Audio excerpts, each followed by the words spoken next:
મન શાંત કરવા માટેના 10 નિયમ. 1.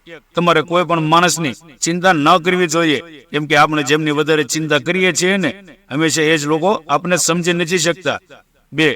જિંદગીમાં ક્યારેય તમારો ખાસ સંબંધ તૂટી જાય તો એનાથી દુઃખી ન થતા, કેમ કે જે તમને સમજી ના શકે તેમનાથી દૂર થઈ જવામાં જ મજા છે. 3.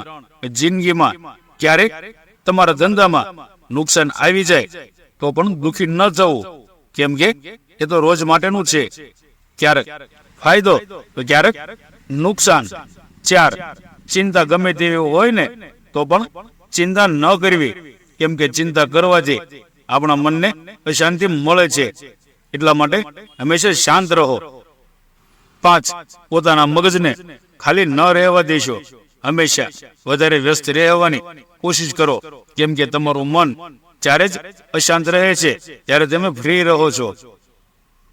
6. એવું કામ ક્યારેય ન કરશો કે જેને કર્યા પછી તમારે પસ્તાવાનો વારો આવે. 7. કામ એટલું જ હાથમાં લો જેટલું કરવાની તમારામાં ક્ષમતા હોય. 8. કોઈ પણ માણસની ઈર્ષ્યા ના કરો, હંમેશા બીજા લોકોના સારા કામની પ્રશંસા કરો. 9. લોકોને માફ કરવાનું અને જૂની વાતોને ભૂલતા શીખો. 10. વધારે ઓળખાણ બનાવવાની લાલચ ના રાખો. તમારી જેટલી ઓળખાણ છે એમાં જ ખુશ રહેતા શીખો. તો મિત્રો, કેવી લાગી તમને આ મારી વાત એ કમેન્ટ કરીને જરૂર જણાવો.